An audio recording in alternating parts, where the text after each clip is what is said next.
Hello everyone and welcome back to my channel. Oh, if you're new here, hi, my name is Paulina.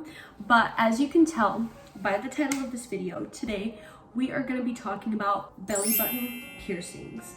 So I actually made a video on my belly button piercing experience last year, but I decided to sit down and make a new one because I feel like I can do a better one, and that one started getting a lot of views. It's a little bit kind of embarrassing how I filmed that video, so I wanted to make a new one and hopefully people will watch this one instead. And also I learned some new things since then, so I thought I would sit down and share that with you guys. I'm gonna insert a video of what my belly button looks like a year later.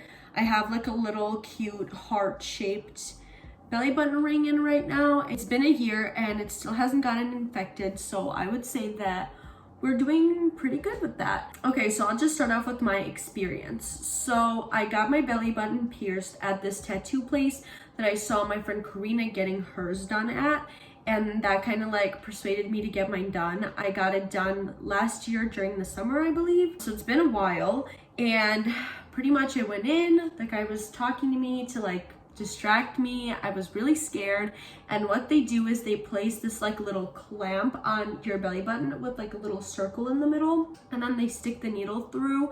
And in videos it looks like a very painful process, but it's honestly not painful at all. I forgot what I rated it in my last video, but like looking back on it, I would say it was like a 5 out of 10. I got vaccinated this year, and I would say my first shot hurt more than my belly button piercing, so you guys can compare the two. Then he ended up putting the earring in, and the earring hurt a little bit more because he had to like get it through and like screw the top on, but it's just more like an uncomfortable feeling and not like a painful like shocking feeling, if that makes sense. And I paid like 20 bucks for that. It wasn't bad or anything. And then I went home, and the one important thing that you will notice about your belly button piercing is that the ring, you're gonna feel like, oh, it's too long for my belly button or it doesn't fit, because they do, if you get it professionally done, they give you a belly button ring that has like a longer bar. So these ones are from Spencer's, and these have a medium-sized bar. The belly button ring that you're gonna get is gonna be just a tiny bit longer than that, and you might feel like, oh, it's too long for my belly button, because it's gonna keep like kind of popping out. And they do that on purpose, and that's because there needs to be room in your piercing. Since it's like an open wound, there needs to be room for the piercing to heal and like the wound to heal around it. If you put in a belly button piercing that's too small, for example, this one is like so short and like so much shorter than the ones I just showed you guys. If I were to put this in the beginning, then my like skin probably would literally like absorb it and heal all the way around it, and it would be a disaster, and I don't even know how we would be able to get that out. So they give you a longer bar, so there's like room for the wound to heal, and everything heals nicely, and your body doesn't start like producing scar tissue around it. So yeah, when I got home, I would say I felt uncomfortable wearing like high-waisted leggings, sweatpants, jeans for maybe 2 weeks. But then after that, I felt like I was fine. And like also I have a bad habit of sitting like this with like one leg up, and I couldn't do that. That hurt for a while. It just kind of felt sore for a good 2 weeks. And then after that, like I just got used to it and I didn't feel it anymore. So the two things that I used to clean my belly button was I only used saline, and I used the Sensitive Dove soap bar. I'm gonna put them like up on the screen right here. I think the first 2 days I tried to use hydrogen peroxide, and that's a big no.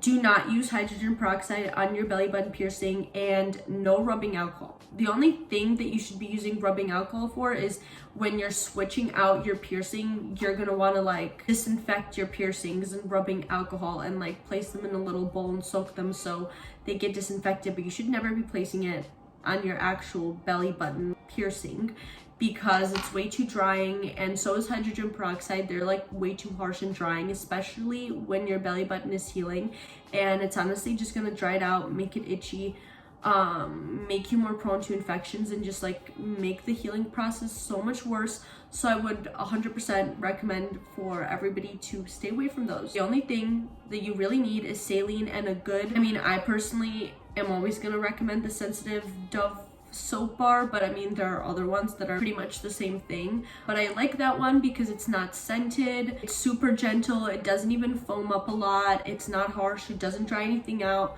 I know some people use the Dial antibacterial soap bar. I personally don't like that one because it's like kind of harsh, and anything that's like antibacterial is gonna dry your skin out more. And yeah, so pretty much I would wash my belly button with the Dove soap bar like twice a day, and then right after my showers I would pour like the saline on it, and I wouldn't even really, sometimes I'd use a cotton swab, but for the most part I'd literally like flush it out with the saline. And then whenever I would notice it would get like irritated or kind of hurt throughout the day, I would just flush it out with saline again, or use like a cotton swab and just like kind of put it on there. I wouldn't like soak it in the saline or like soak it too much, because you just don't want to be doing too much to your belly button. I would say that's the key, is like not to touch it too much, don't use too much products, and just like don't mess with it, just let it kind of do its own thing and like heal. I would say like after the 2 weeks it was already pretty good, but my belly button piercing did not fully heal until pretty much like 4 months. And I would not suggest switching out. I would suggest keeping in the original belly button ring that they give you for as long as you possibly can, and not switching it out any earlier than like at least 4 months. Just because your piercing looks like it's like healed on the outside doesn't mean it's actually healed on the inside, and by switching it out you can like reopen some sort of wound in there or irritate the inside, and you can give yourself an infection. And when you do end up taking it out, go for like a medium-sized bar like this. I really wanted something short in the beginning. I don't know why. I like wanted a very tiny dainty belly button piercing, but this is like a very, very tiny piercing, and I put this in after my normal bar. When I had this in, it was so tight on my belly button that like this area, when like you screw it on, it was making the skin around my belly button, the top piercing, the one like on the outside of my stomach, like sore, because like it was like tied on so tight and it was always like rubbing against my skin. So I would suggest normal length belly button rings like this. Like your belly button ring can like kind of move around a little bit, but the ones at the tattoo shop are like way too big. Like, I was like so confused when I first got my belly button pierced, because the ring was so long that it would pop out so much and it would kind of look crooked. But you just have to give it time to heal and have everything go down, and then your piercing will look normal. And then I also have this like huge piercing from Shein. I never wear it because it's like huge, as you can tell. Not even the bar, but I mean the bar's kind of long too, but this area pretty much takes up my whole belly button and looks kind of weird. But yeah, before I got my belly button pierced, I kind of just didn't think about the fact that there's different length bars. So that's something that you definitely have to watch out for when shopping for a belly button piercing. So yeah, that's like pretty much the whole process of getting your belly button pierced and all the information you pretty much need to know. Overall, I would say don't use hydrogen peroxide or rubbing alcohol on your belly button.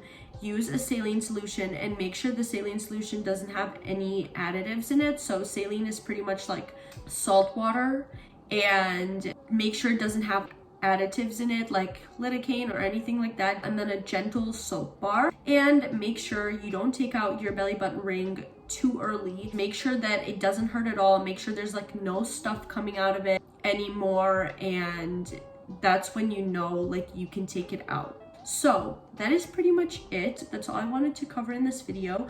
If you guys have any more questions or like your own belly button piercing stories, of course feel free to let me know in the comments down below. And I hope this video helped you guys out, and I'll see you guys in my next one.